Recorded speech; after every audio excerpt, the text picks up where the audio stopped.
Bueno, amigos de Señal 3 La Victoria, estamos en este nuevo programa de Frente Latinoamericano, donde queremos traspasar la frontera de la información. Y obviamente hoy día nos acompaña una compañera, una gran compañera, asumiendo la tarea en su rol de mujer, en su rol de diputada, y donde necesitamos iluminación hacia los sectores populares de lo que hoy día está pasando en el Congreso, de las verdades y lo que cuesta también legislar, y si efectivamente esta democracia es una buena democracia, o qué le hace falta a esta democracia para ser mejor para todos los ciudadanos de este país. Así que, hola Claudia, ¿cómo estás? Bien, un gusto tenerte acá. A ustedes, gracias por diputada de la República, Distrito 8, Claudia Mix Jiménez, ¿cómo estás? Muy bien, bien, contenta de estar nuevamente acá. No nos habíamos tenido la posibilidad de tener nuestra conversación, pero sí, muy bien. Primera vez en el Congreso. Primera vez, voy a cumplir un año. Oye, ¿qué tal la manera de hacer las leyes? ¿Cómo te imaginas ahí el Congreso? A ver, yo creo que lo hermético se ve de todos lados, ¿verdad? Uno miraba desde afuera y decía qué cosa más cerrada, qué cosa más aislada del mundo, y es verdad, es verdad. Tú entras ahí y estás todo el día con aire acondicionado, con luces prendidas, y no tienes idea de lo que pasa afuera. Te desconectas, está ideado para que la gente se desconecte de la realidad. Algunos que les gusta se acomodan y a otros que no nos gusta y no nos queremos acomodar. Y desde esa perspectiva lo que encontramos fue obviamente una estructura que demuestre que tiene a la vista lo que ha sido nuestra historia oligárquica, ¿verdad? Machista, patriarcal, cuando todo está en masculino, desde que te dice el cartel cuántos diputados hay presentes, que los comedores de los diputados, los ascensores de los diputados, no hay nada que nos incluya a nosotras las mujeres en ese espacio, por tanto uno de entrada no se siente violentada, ya desde esa mirada. Y obviamente hay dinámicas que creo que con el tiempo inclusive con la llegada no solo de nosotros, como Frente Amplio, ya con la llegada de los 3 diputados antes, Vlado, Gabriel y Giorgio, que en algún momento ellos empezaron a ir sin corbata, con polera, empezaron un poco a desordenar. Y ya definitivamente nosotros llegamos desordenando también en eso. Y a ellos les incomoda, les molesta, uno se da cuenta. Ellos tratan como que te miran, se sorprenden un poco. Bueno, también las diputadas comunistas, la Carol, la Camila, también llegaron a desordenar desde el punto de vista de ellos, ¿no? Porque en definitiva, para nosotros la tarea y la pega hay que hacerla, es un lugar de trabajo. No estamos diciendo que aquí es con short, ¿no? Pero no te requiere ir con una formalidad que es la que ellos creen que les da seriedad y les hace mostrar cierto respeto, pero no es así. Desde eso es lo estético, pero ya en el funcionamiento sí es complejo de comprender cómo funcionan los tiempos, te vas dando cuenta además de la cantidad de trabas que hay para avanzar. Hoy día la oposición no es mayoría en términos generales en el Congreso, aunque en términos de resultado de elección debería ser, porque la gente votó mayoritariamente por la oposición. Lo vemos en el avance legislativo que ha tenido el gobierno durante todo este primer año legislativo de lo que va de mi participación allí, donde de verdad el Ejecutivo ha logrado aprobar todos sus proyectos. No ha habido ninguno que no ha logrado instalar, incluso algunos han sufrido algunas modificaciones en las comisiones, pero terminan aprobándose en sala igual. Eso te habla de que estamos muy debilitados como oposición. ¿Y como democracia?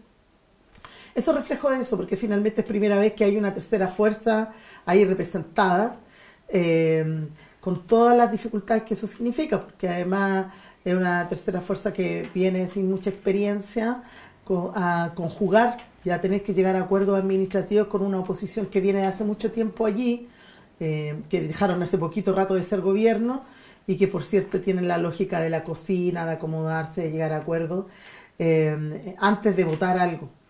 Todos los esfuerzos que hemos hecho desde Frente Amplio, por ejemplo las acusaciones constitucionales, por muy bueno que fuera tu argumento jurídico en contra de ese ministro o los ministros de la Corte a propósito de las libertades condicionales que le dieron a los genocidas, tú por más argumentos que tuvieses, no ganabas. No ganabas porque ahí hay un acuerdo político que te hace ser minoría. Y es lo que hoy día nosotros estamos cuestionando también a través de este acuerdo administrativo, que nosotros decimos no más, no podemos avanzar con parte de la democracia cristiana que sigue votando con el gobierno y con parte del Partido Radical e inclusive por ahí un par de PPD. Se vio el otro día, o sea, la semana pasada, que en relación a esto, en relación al Partido Radical, la democracia cristiana, como que el Frente Amplio se fue más hacia la izquierda o golpeó la mesa. El Frente Amplio es un conglomerado bastante diverso, ¿no? Yo no me atrevería a decir que se fue a la izquierda. Yo siempre me he sentido a la izquierda, pero creo que hay sectores allí dentro que no, de hecho, ellos no se autodenominan ni se hacen llamar partidos de izquierda, como el Partido Liberal, el PEV, por ejemplo, ni siquiera el Partido Humanista en algunos momentos. Lo que sucede es que efectivamente votamos la ley de migraciones, una ley que costó muchísimo meterle algunas indicaciones en las comisiones de régimen interno. Habíamos acordado algunas cosas que eran fundamentales para poder ya votar y que quedara una ley no tan mala, por decirlo de una forma. Bueno, todo aquello que se acordó y que se votó inclusive en comisiones, en la sala fue votada de distintas formas por estos sectores que tú nombras, de la democracia cristiana, la mitad al menos de los diputados de la democracia cristiana, algunos sectores también del Partido Radical, y eso hizo obviamente aprobar una ley de migraciones que es discriminatoria, que es xenófoba, que imagínate, en algunos ámbitos, el cambio de categoría migratoria. Cualquier migrante puede llegar a un país con una visa de turista y solicitar en ese mismo país la posibilidad de quedarse por trabajo. Hoy día la ley de migraciones de nuestro país no lo permite. Tienen que ir a su país de origen a hacer ese cambio de categoría migratoria. Una estupidez, ¿verdad? Una estupidez porque no es la realidad, ¿no? No es la realidad. Ámbito en temas de la niñez, ámbito en temas del adulto mayor. O sea, hay un montón de trabas en definitiva para el migrante pobre, porque además hay que hacer esa observación, ¿no? En este país se recibe con los brazos abiertos al extranjero, al inversionista, pero al que quiere venir a trabajar se genera toda una nebulosa alrededor de ellos, de que vienen a quitarle el trabajo a los chilenos. El otro día decíamos, solo un 4% de migrantes los que tenemos en este país, un 4%, o sea, de verdad es muy poco, porque al menos hay un 8% de chilenos afuera. Por tanto, todas las justificaciones de malas políticas públicas, de malas decisiones económicas del gobierno las terminan traspasando a ámbitos que no corresponden, culpando a los migrantes por cosas que no tienen por qué hacerse cargo. Y eso terminó explotando en la bancada una rabia de decir, ¿y hasta cuándo no podemos avanzar nada? ¿Hasta cuándo acordamos cosas y no las cumplen? Efectivamente, el acuerdo administrativo era solo el acuerdo del espacio que cada uno de nosotros iba a ocupar en las comisiones, qué comisiones iban a tocar, la rotación de presidencia, la conformación de la testera, por ejemplo, de la vicepresidencia y la presidencia de la Cámara. Era un acuerdo administrativo, pero era un acuerdo administrativo de oposición. No era un acuerdo administrativo con cualquiera, si no lo hubiéramos hecho con Evópolis, con RN, ¿verdad? Y no hubiéramos repartido las presidencias. Por tanto, tenía un sentido político. Ese sentido político tenía un objetivo, era evitar de que la derecha, que el gobierno, se quedara encabezando las presidencias, la testera, y además con ello impedir que los proyectos que ellos querían poner pudiesen avanzar. Pero en la práctica avanzaron igual, por tanto ese acuerdo administrativo perdió todo sentido, y es ahí, en ese contexto, que nosotros como bancada decimos no más, no se puede. Por tanto, este acuerdo ya no puede seguir vigente en las condiciones en que estamos hoy. La única posibilidad de seguir respetando ese acuerdo, porque la presidencia de la Cámara le toca a la democracia cristiana ahora desde marzo, y según ese acuerdo, tendríamos que votar por Silver, ¿verdad?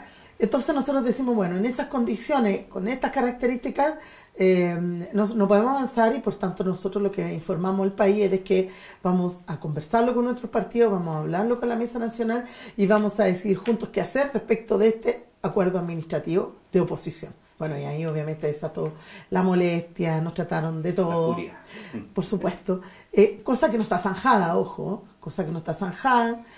Nosotros tuvimos una reunión con la Mesa Nacional de Frente Amplio, ellos ratificaron nuestra posición.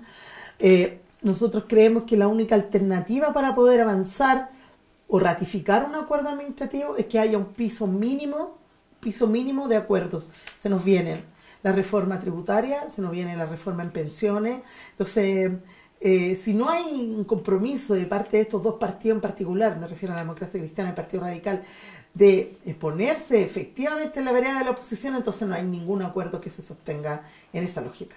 A nosotros lo que nos interesa, y eso es bueno que lo sepan, más allá de conservar o no una presidencia, es que no haya más retroceso y que podamos de una manera u otra evitar de que el avance neoliberal que ha propuesto el gobierno se siga instalando a través de las leyes.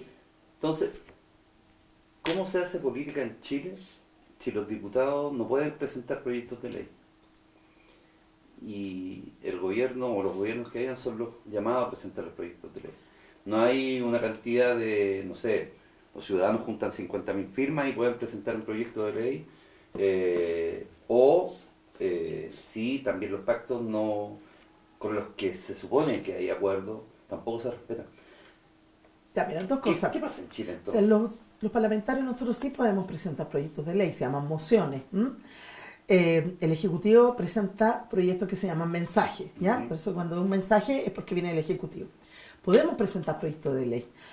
Lo que pasa es que nuestros proyectos de ley, cuando están sujetos a recursos del Estado, se declaran inadmisibles, ¿no? Porque es una decisión del Ejecutivo. Entonces, todos los proyectos que nosotros podemos presentar pueden estar, de hecho hemos presentado varios y hemos avanzado en algunos, que no tienen que ver con la decisión de Hacienda, con presupuesto, exactamente. No, o sea, pero es que la mayoría, excepto algún proyecto de género o la ley Cholito, pero el resto de proyectos de transformación, o sea, en la educación, por supuesto, en la salud, estamos de acuerdo, sí. en eso estamos de acuerdo, claramente. No se puede profundizar entonces. No se puede profundizar si no hay una voluntad y una decisión política de entonces, avanzar. ¿cómo se hace política? Es muy difícil. Yo creo que en Chile hay que seguir haciendo política en la calle, hay que seguir presionando desde los movimientos sociales.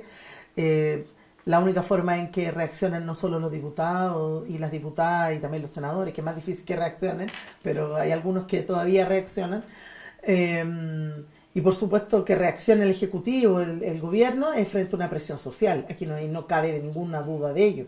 Nosotros como bancada tenemos súper claro que no podemos transferir la acción política solo al Parlamento. Hemos evitado y tratamos, al menos algunas integrantes de esta bancada, evitamos y tratamos todo el rato de evitar de que se parlamentaricen las decisiones del Frente Amplio a través solo de la bancada y que ojalá todas las decisiones sean discutidas en forma transversal en la Mesa Nacional, porque además hay que considerar dos cosas. Una, que no todos los partidos que componen el Frente Amplio tienen representación parlamentaria, por tanto, los que no la tienen no tendrían opción de discutir algunas situaciones particulares. Y dos, claramente somos minorías, por tanto no podemos pensar que desde allí vamos a hacer los cambios y transformaciones que nuestro país necesita. Sería de verdad de una ingenuidad sin precedentes. Por tanto, tenemos súper claro que la política en este país todavía, bajo las condiciones de esta Constitución, las tenemos que seguir haciendo en la calle. Pero no obstante, creemos, igual que Juan Carlos Monedero, a propósito que lo tuviste acá, que hay que ir por los espacios de poder, porque finalmente ellos tienen el poder. Ellos tienen la banca, tienen la justicia, tienen esos espacios, lo tienen. Los poderosos de este país la tienen controlada y en eso no hay ninguna duda. Pero el Estado les sirve para terminar de cerrar sus negocios, ¿verdad? Privatizar, ¿verdad? Quitar tributos, bajar impuestos, etcétera, etcétera, entregar a concesiones. Por tanto, esa herramienta del Estado no es que ellos la requieran porque no tienen nada que hacer, ellos la requieren para terminar de cerrar el ciclo de su poder. Por tanto, tenemos que ir donde les duele, y por eso que hay que ir por los espacios de poder, y por eso que obviamente tenemos que ir por los municipios, por las concejalías, por las diputaciones y por supuesto también por proyectos políticos que logren llegar a una presidencia. Pero ahora, en las condiciones que estamos hoy día, es muy difícil construir, es muy difícil avanzar en democracia porque estamos con todo en contra. Entonces, ¿qué hay que hacer? Bueno, a propósito de lo que tú decías, que me parece que igual es importante destacarlo, las iniciativas populares de ley impulsadas fuertemente desde la Coordinadora Norma FP, que busca también visibilizar cómo el ciudadano, ¿verdad?, puede proponer leyes, en este caso de una reforma importante a las pensiones, pero que claramente este gobierno no tiene ninguna intención de tomar, de hacerse parte de una iniciativa desde esa naturaleza. Lo decíamos ayer en una actividad a propósito en Pudahuel, de la importancia de modificar, por ejemplo, la ley de participación ciudadana, porque afecta en todos los ámbitos de nuestra vida, los proyectos medioambientales, la atención en un hospital, el consejo consultivo del municipio, etcétera, de los CEFAM, tú te das cuenta cómo afecta en general. Y al final, los dirigentes sociales y las dirigentes sociales están limitadas solo a observar y al tema consultivo, ¿no? No hay un proceso vinculante en la participación de los dirigentes, por tanto, ni siquiera por esa vía podemos hacer mucho. Lo mismo pasa en los COSO. Exactamente. Entonces, tenemos que empujar también la modificación de esa ley. Y yo creo que ahí es muy importante que las organizaciones sociales, los dirigentes de todo ámbito, impulsen también y presionen para que esa ley efectivamente pueda ser modificada y podríamos tener quizás algunos hartos menos proyectos de inversión que dañan nuestro medio ambiente y otras cosas. Entonces estamos en una situación compleja. Yo no tengo la solución, no la traje anotada, no la tengo en ningún lado. La verdad que creo que aquí lo que hace falta es, primero, no dejar la calle, de verdad, mantener, recomponer el tejido social, reforzando las organizaciones sociales. Lo peor que podemos hacer, efectivamente, es llevarnos la discusión política al Parlamento, porque allí hoy día somos minoría. No logramos hacer los cambios que nos gustaría hacer, que nos interesa profundizar, discutimos, peleamos, les ponemos trabas, pero finalmente con los acuerdos de cocina que tienen con algunos sectores de la oposición, que ya están muy bien identificados, ¿verdad? Logran lo que quieren. En principio de este gobierno empezó a gobernar por decreto y por reglamento. Hoy día no lo necesita. Hoy día tiene parlamentarios que están abiertamente votando sus proyectos. La situación es compleja, yo creo que requiere que trabajemos en unidad, que pensemos lo que se viene para adelante, lograr que participe más gente para ir por esos espacios que a ellos les duele tanto perder. De verdad que hay que ir a ocupar, tenemos que tener mayor representación, pero eso no va a ser mañana. No va a ser mañana, no va a ser pasado mañana, va a ser un trabajo de años y requiere también mucha formación política, mucha claridad, mucho debate, mucha conversación. Y eso no hay que dejar de hacerlo. Y por eso que es tan importante también estar en estos medios de comunicación. Oye, te quiero abarcar como 3 puntos de una. ¿Cómo está la ley de reconocimiento al pueblo mapuche? 1. 2. La cámara, o sea, debería haber una cámara en Chile y no 2 cámaras. ¿Debería haber tribunal constitucional o no debería haber tribunal constitucional? Y aparte de eso, podríamos ver el tema también de una ley de telecomunicaciones nueva para Chile. O sea, la subsecretaría, el Ministerio de Telecomunicaciones quiere hacer una nueva ley de telecomunicaciones, pero la quieren hacer solos. A su medida. Buenas preguntas. Parto por el tema del reconocimiento de los pueblos originarios. En nuestro país hay 9 naciones. Nosotros hemos defendido hace mucho rato la creación de un Estado plurinacional. O sea, efectivamente deberíamos avanzar por esa vía. Efectivamente, incluso Piñera anunció el reconocimiento constitucional. No tenemos idea de nuestro qué canon, cómo lo está viendo. Lo que nosotros estamos impulsando con mucha fuerza, desde el Frente Amplio sobre todo, es que exista la posibilidad de recibir a los huerquenes y a los loncos en la sala, en el hemiciclo, como autoridades. ¿Por qué lo hago ver? Porque ha sido complejo eso. Habían algunas alternativas de recibir al pueblo mapuche y a sus representantes, a sus autoridades, juntando la Comisión de Seguridad Social con la de Derechos Humanos, que es de pueblo originario, y juntar ambas comisiones y recibirlo en ese contexto. No. Lo que corresponde es recibirlos como autoridad, como se reciben a los ministros, a los subsecretarios, etcétera, en el hemiciclo. Para ello, para hacer eso, primero hay 2 cosas. Yo creo que hay que tener cojones de parte de la mesa de la Cámara, cuestión que no hemos logrado que haya, ¿verdad? Porque por reglamento no puede haber nadie sentado allí que no haya sido reconocido legalmente como autoridad. Entonces, lo que hemos pedido ahora, ingresamos proyectos, yo soy una de las firmantes, de modificación del reglamento. que esperamos discutir en marzo para que efectivamente ese diálogo, esa paz que tanto se llena la boca el gobierno, lo hagamos realidad escuchando al pueblo mapuche. Hace 190 años que no se da un espacio entre dos pueblos, dos naciones, y hace como 30 años hubo una instancia de conversación, pero no fue en esa dinámica. Nosotros de verdad que queremos, y una de las condiciones, a propósito de entre otras cosas que hemos puesto para continuar en ese acuerdo administrativo, es que ellos aprueben esta reforma al reglamento interno de la Cámara que nos permita recibir a los loncos y a los huerquenes como merecen, como una nación, y poder de allí debatir aquellos temas, no solo el reconocimiento, sino que también, por supuesto, todo aquello que genera hoy día el conflicto que tiene el pueblo mapuche con el Estado chileno. Eso es lo primero. ¿Renunciar Chadwick? ¿Perdón? ¿Debería renunciar Chadwick por el conflicto político que hay en términos de la muerte de Camilo Catrillanca? O sea, hace rato te lo estamos pidiendo. Nosotros éramos de la idea de la acusación constitucional. Salieron antes a decir que no había nada. O sea, yo creo que también está por eso allí, ¿no? Nosotros desde el primer día dijimos, esto es para acusaciones, hay argumentos. Quizás es como lo que te comentaba al principio. Quizás tienes o no tienes los argumentos jurídicos, pero hay responsabilidad política por más vuelta que le demos. Y se cayeron todos, sacaron a todos los demás, y Uvilla y Chadwick siguen allí tal cual. Bueno, salió el PS diciendo que no habían argumentos. Bueno, ahí quedó, vinieron las vacaciones y vamos a ver qué pasa a la vuelta. Nosotros hasta el último día estábamos con nuestros carteles y emplazando por la renuncia del ministro del Interior. Eso con respecto al tema del pueblo mapuche. Con respecto a si obviamente este país necesita o no dos cámaras, claramente no. Claramente nosotros también estamos por un parlamento unicameral. El Senado en este país solo lo que hace es retrasar los procesos de aprobaciones de leyes, sale más caro que la Cámara, es más conservador, hoy día representan los mismos territorios que muchos diputados. Por ejemplo, un diputado de la región, de la cuarta región, cubre la misma cantidad de comunas que cubre un senador, no se justifica por ningún lado. Ellos no fiscalizan, por ejemplo. Por tanto, no hay ningún motivo para mantener el Senado como un espacio deliberativo más adicional al de la Cámara.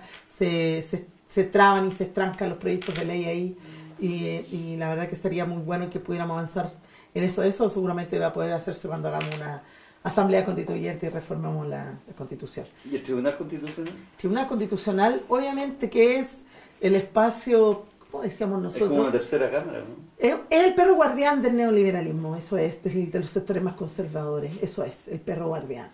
Es un tribunal que se instala al alero de la Constitución de Pinochet y que ha sido muy poderoso, se ha metido en todos los ámbitos donde nosotros hemos legislado, todos. Estamos hablando desde el aborto tres causal, estamos hablando desde la tutela laboral, estamos hablando desde lo que se nos ocurra a nosotros legislar. La derecha va y solicita al Tribunal Constitucional que revise la constitucionalidad de esa ley. Y por supuesto está compuesto por jueces que tienen una mirada conservadora, que responden a unos intereses particulares. Deberían estar compuestos por gente honorable. No debería existir. No debería existir, porque finalmente, como dices tú, es una tercera cámara. Claro, con una pura y no cámara. fueron elegidos para legislar, además. Correcto. No fueron elegidos para eso. Y cuarto, estamos hablando de una ley de telecomunicaciones. Por supuesto, este país necesita, entre otras muchas cosas, es liberar la información, las comunicaciones. Estamos sometidos al monopolio de la información. Veíamos mientras almorzábamos delante como todos los canales decían exactamente lo mismo en contra particular hoy día de la detención y deportación, etcétera, de periodistas chantas. Exactamente. Y todo diciendo lo mismo, con la misma imagen, el mismo lenguaje, etcétera. Entonces, claramente, después de eso, ¿qué podemos pedirle a la gente en la casa si lo que está recibiendo como información verídica, ¿no? Es aquello que le interesa a los poderosos transmitir? Por eso que es necesario una ley que busque no solo abrir más espacios comunitarios de información, sino que por supuesto permita... el espectro. Exactamente. Así que por supuesto que de acuerdo, yo creo que ahí hay que empujar también y con fuerza la posibilidad de esa reforma. Yo no sé si en esta pasada vamos a poder hacerlo, pero es necesario hacerlo. ¿Es bueno que hayan extranjeros dueños de medios en Chile? Hay otros países que no se permite que extranjeros sean dueños, como en España. Supongamos, allá no hay, todos los medios tienen que estar en manos de españoles y no pueden estar en manos de extranjeros. ¿Tú estás de acuerdo de eso? A ver, yo creo que, a ver, cuando en algún, esto este es el problema de la globalización, ¿no? O sea, cuando teníamos que pelear contra la burguesía nacional, la burguesía local, teníamos súper claro identificado, por lo menos ellos se preocupaban del desarrollo de la industria nacional, se preocupaban con todas las observaciones que nosotros podíamos tener respecto de cómo ejercían el monopolio interno, ¿verdad? Todas nuestras críticas. Pero es más peligroso, obviamente, controlar un inversionista extranjero, que además ahí entran otros temas a jugar, no solo en temas de comunicación, en todos los ámbitos de la vida de las familias en nuestro país. Cuando hablamos de los tratados de libre comercio, cuando están sujetos, por ejemplo, los ámbitos de acuerdos entre personas o de privados, y no está involucrado el Estado como intermediario finalmente, los acuerdos se pueden pasar a llevar, y ahí entonces las condiciones laborales, el agua, la semilla, etcétera, están regulados por condiciones que no las ha puesto este propio país. Eso yo creo que es lo complejo. Cuando hay una inversión extranjera, empiezan a jugar y a entrar en los acuerdos, convenios y condiciones que han puesto otros países.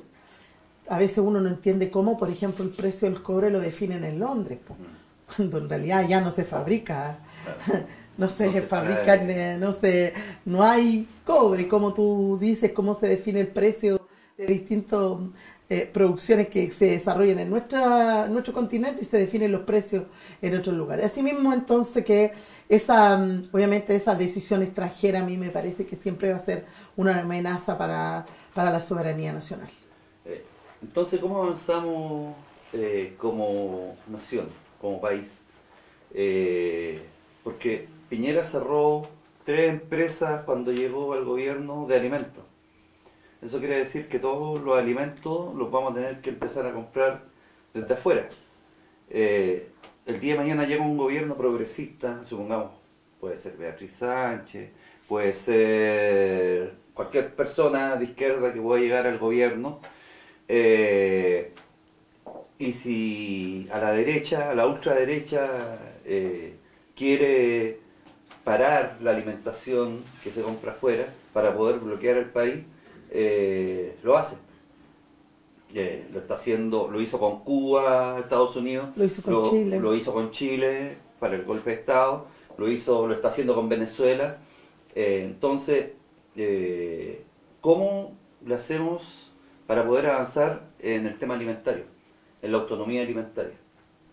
Complejo. Porque es un gran tema. Por supuesto, es tremendo, es complejo tema. Bueno, temón obviamente, y siempre va a ser una amenaza, sobre todo cuando tienen la propiedad, ¿no? Tienen los recursos para hacerlo. Mira, yo creo que son tantos los temas, Polo, de los que nos tenemos que empezar a prevenir en el caso de llegar a ser gobierno, ¿verdad? Cómo vamos a ir enfrentando esta instalación,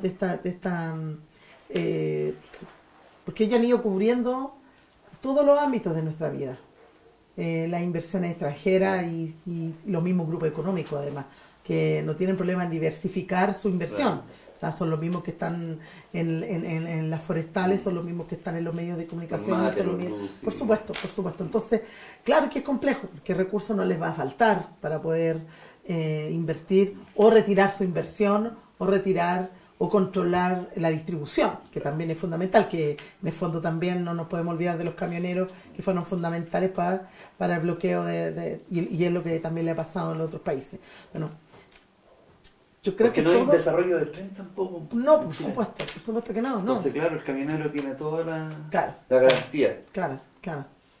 No paga el impuesto específico, se le devuelven todos los impuestos que pagan. Entonces, ¿por qué no hay un desarrollo de un tren a nivel desde Arica hasta Punta Arenas? Mira, yo creo que hay que aprender de algunos modelos.